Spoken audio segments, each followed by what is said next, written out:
So this lesson is going to be talking about solving linear equations, so solving for x, and verifying that the solutions are true.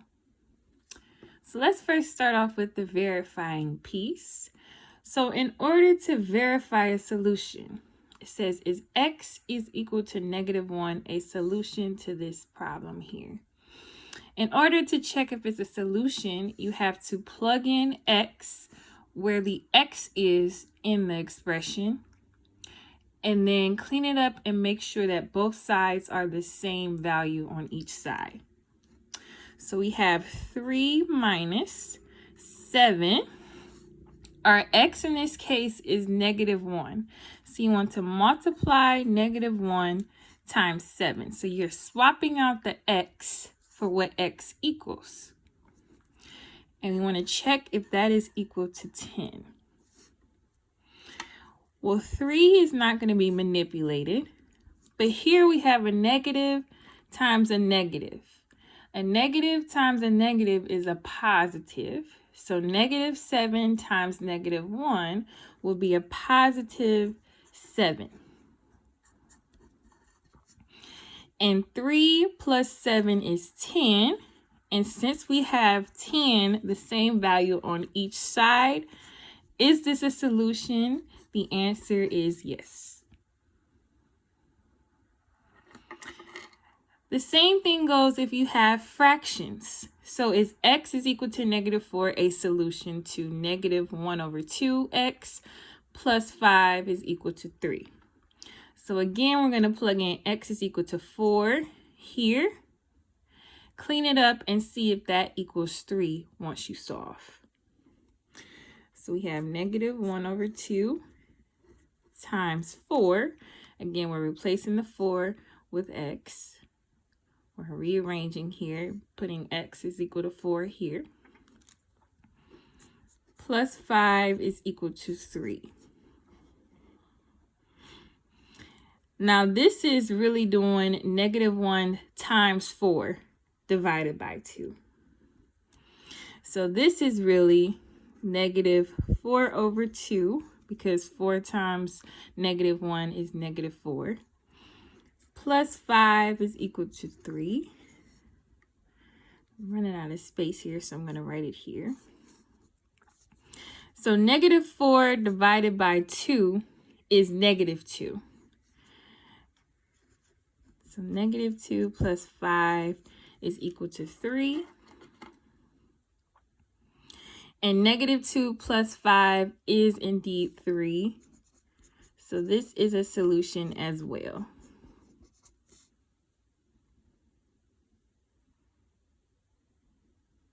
Okay. And let's do number 3 just to make sure that you have it. So we have x is equal to 5 this time, and we have 3x plus 1 is equal to 7. So 3 times 5, replacing the 5 here in the x place, plus 1 is equal to 7.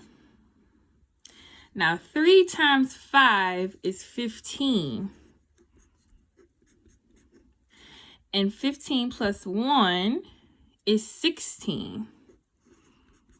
So this is not a solution because it's not equal to the same value on both sides when you plug in 5.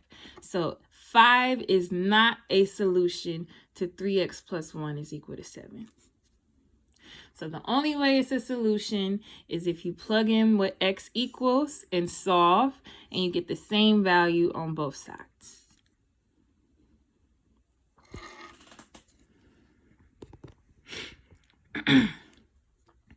So now let's go on to solving for x to see what x equals if you're not given it. So the goal here is to isolate x. And so what that means is you want x alone on one side,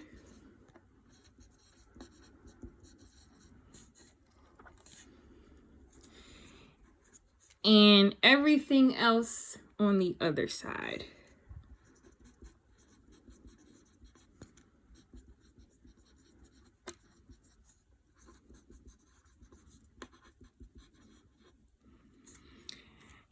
And once you put all the other terms on the other side, you want to get one value of x. So the goal is to see what does x equal. Now, sometimes you may not necessarily have just one number. You may have an expression, and that's okay too. So here we have 12 plus x is equal to 5. If you want to get x by itself, you want to move the 12 to the other side here. And since 12 is a positive value here, in order to move it, you have to do the opposite operation.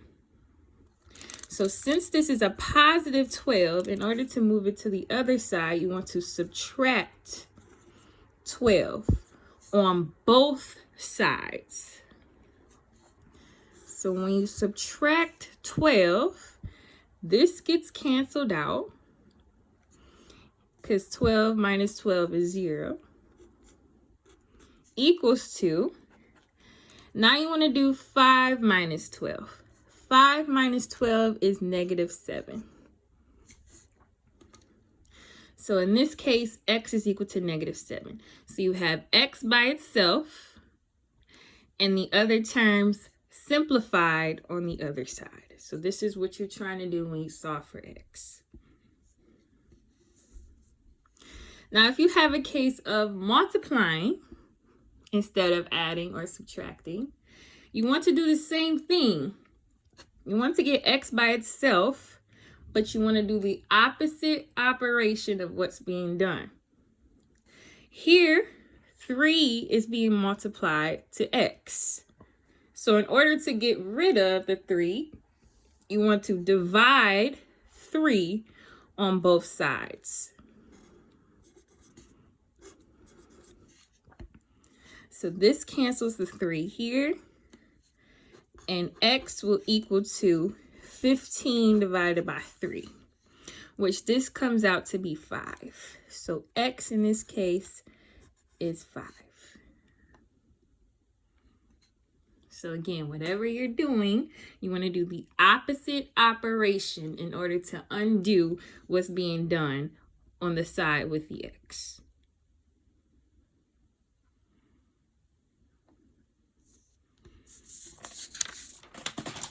Okay, let's move on.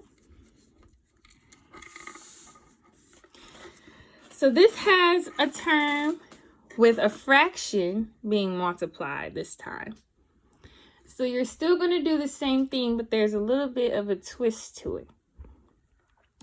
So we want to first start off by dividing on both sides by 2/3. So you want to divide by 2/3 here. And you want to divide by 2/3 here. Now, when you divide by a fraction,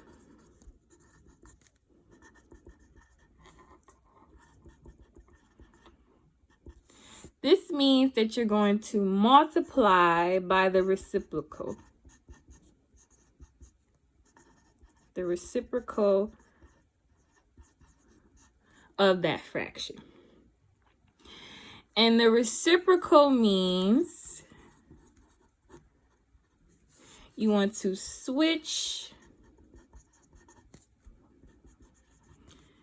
the numerator and denominator.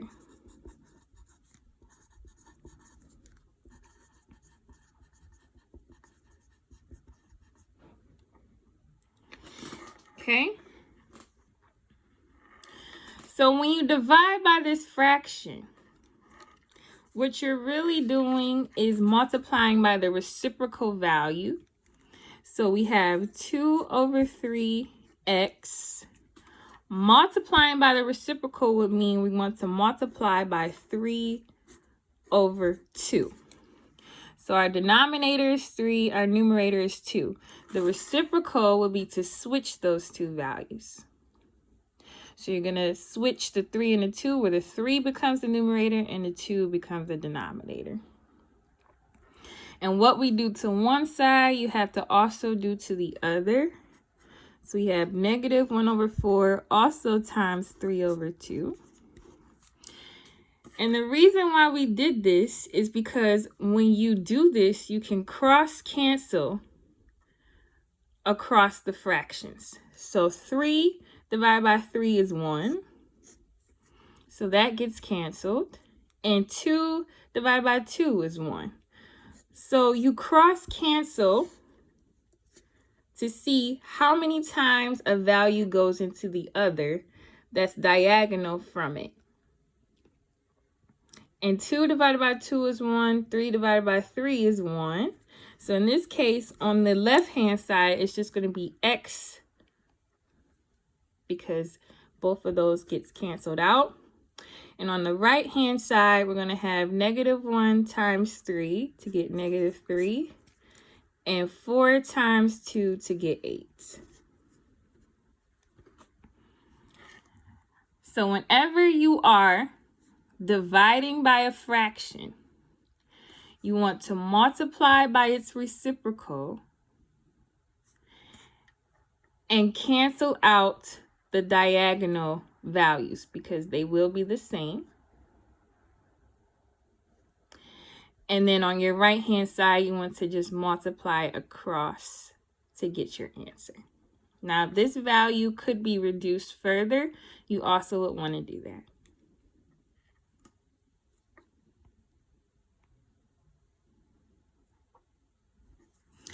Okay, so now let's go on to number 7. This one is dealing with 0. Now, if you have a 0 on the other side, this is still being multiplied by 5. So you still want to do 5x is equal to 0. And divide by 5 on both sides.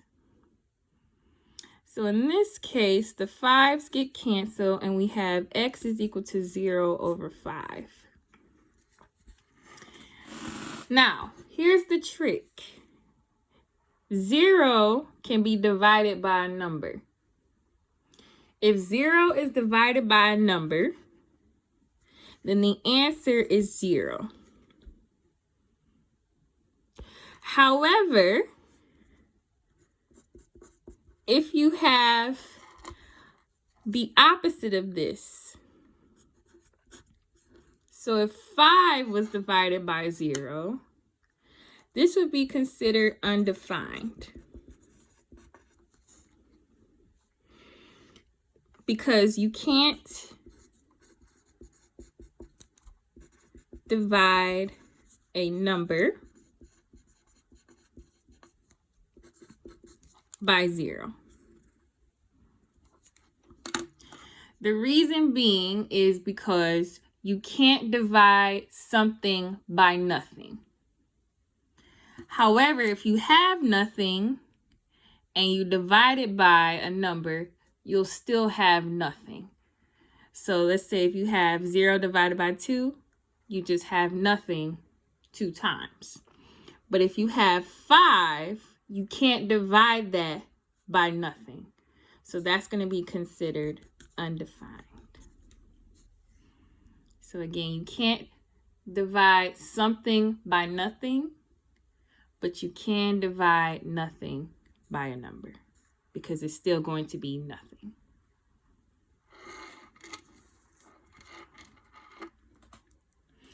So number 8, we still have to combine like terms here because both of these have x to the power of 1. So 6 minus 3 is 3. So 3x will be on the left-hand side and 2 on the right-hand side. And to get x by itself, you want to divide by 3. So x in this case is 2/3.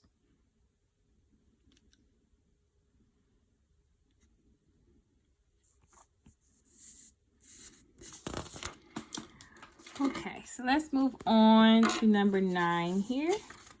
So number 9 is going to deal with having x on both sides of the equal sign.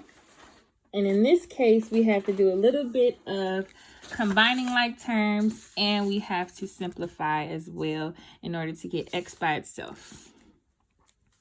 So the first thing you want to do is choose a side that you want x to be on and choose a side that you want your constants to be on. Now, I usually put the x's on the left-hand side and the constants on the right. That's usually how it's written in a lot of textbooks. So I usually stay in that format. But if you do it the other way, it won't necessarily be incorrect. So if we first move the x's to the left-hand side, we want to move 2x to this side, which means you have to subtract it on both sides of the, move it over a little bit, equal sign. So 7x minus 2x will get you 5x.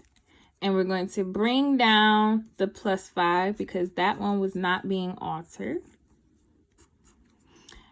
2x minus 2x will give you 0.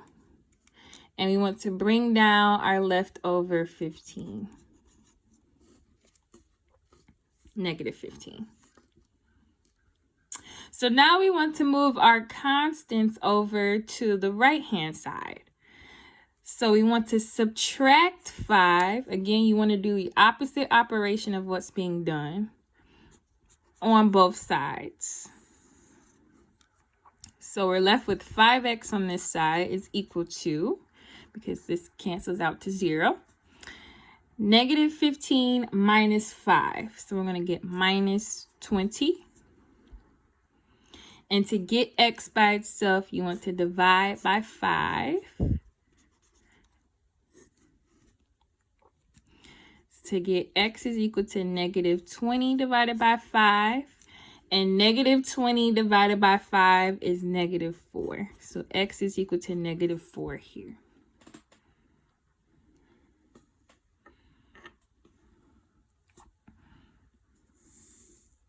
So we're going to do that one more time using another set. So we have two expressions on both sides here. And again, we want to get our x's on one side and our constants on the other to solve for x. So if we move the 6x to the left, so we're going to have minus 4x minus 6x to get negative 10x here.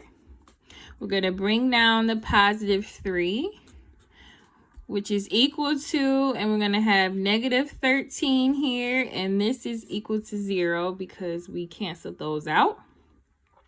And now we want to move our constants over to the right by subtracting 3 on both sides. So we have negative 10x. This cancels out. I'm going to have negative 13 minus 3 to get negative 16. Dividing by negative 10 on both sides.